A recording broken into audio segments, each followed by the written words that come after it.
Hello Internets, this is Brad Borne, and this is a Better Late Than Never report number 4. I don't have too much to show off on this. I was doing a lot of engine work for a few new features and content, stuff like that. So I'm not ready to show any of that off yet, but there's a few little things if you guys want to see I've been up to before. So I don't know if you could see this in videos before, but when you landed, you started sliding now. So I don't even know if I can do that here.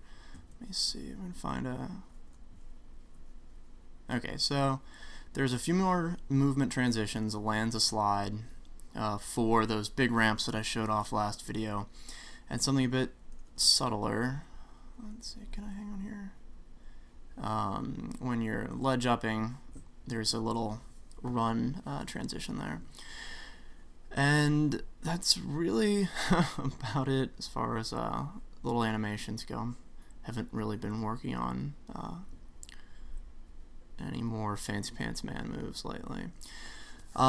Instead, I've been drawing this level here, which is the fun part. I'm not ready to tell you exactly what it's about or anything. I'm kind of following a plot for World 3, and I'm going to try to keep a lot of that secret, just because that should be fun, and I'm going to consider that spoilers, the grand scheme of World 3.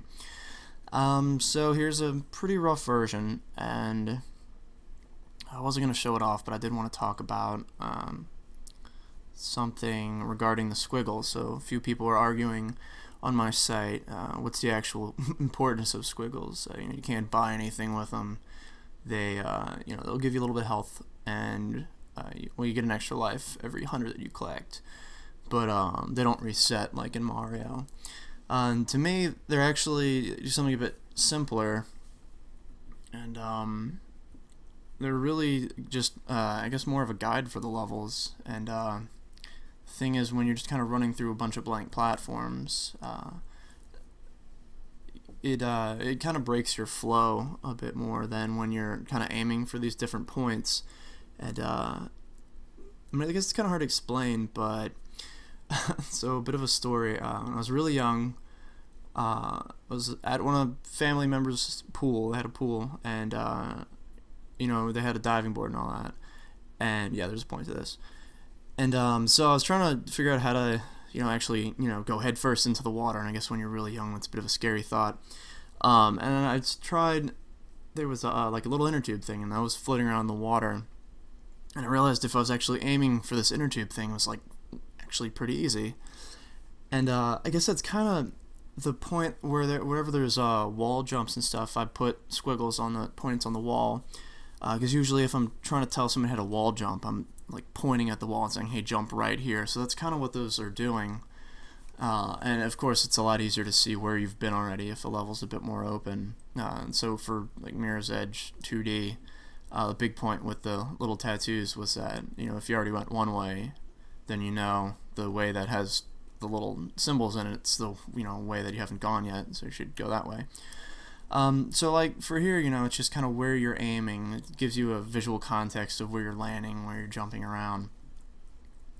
So I don't know. I guess that's more of a game philosophy thing that I have, but just to me, the squiggles kind of already have a point, so I'm not looking to use them to buy anything.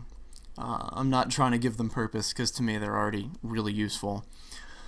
So let's see, so I don't have too much content, so a few things I can show off, and this has been in every single video so far, but the camera system in World 3 is actually completely redone from World 2 and World 1.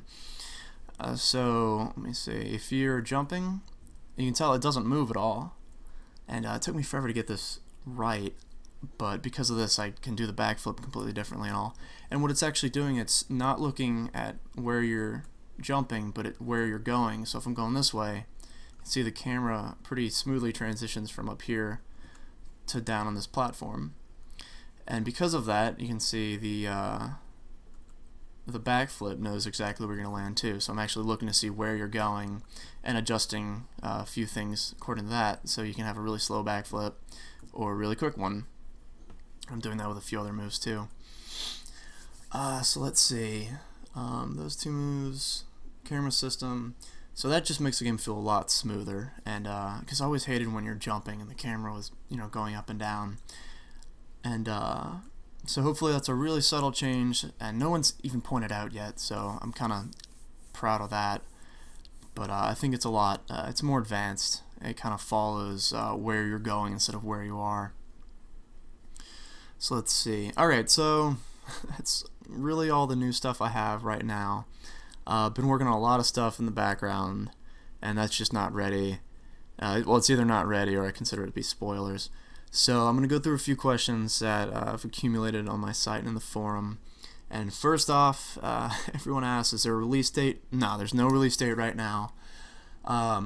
It's definitely not going to be released anytime soon, but not, too long from now. I'm kind of locked down all the features that I want, so now it's mostly just me creating content for it. So I'm not going to give a release date. I have no idea when it's going to be out. I'm trying to lock it down so that I can work towards getting there instead of just adding things to the engine at this point. But yeah, no official release date, no unofficial release date. So since it's pretty ways off, am I going to be releasing a demo? I did for World 2 halfway between basically when I started working on World 2 and when it was released, and the demo looks absolutely nothing like the real game.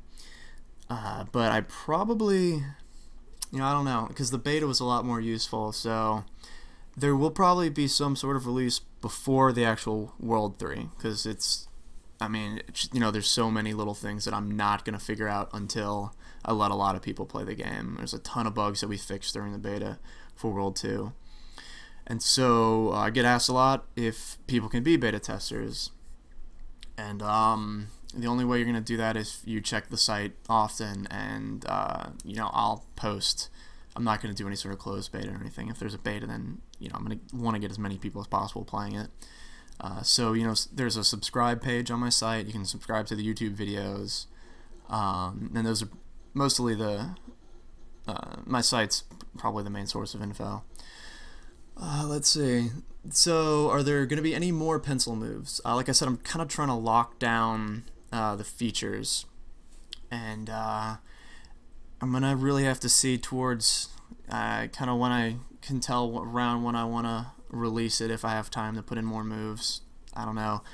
There's already what I'd consider the advanced moves in addition to the jab moves, so I don't know if I'm going to have to put in more. I'll probably be tweaking things, so everything will probably look a little smoother, but I don't know. Let's see. So okay, a really good question is the pencil going to be necessary to beating the game?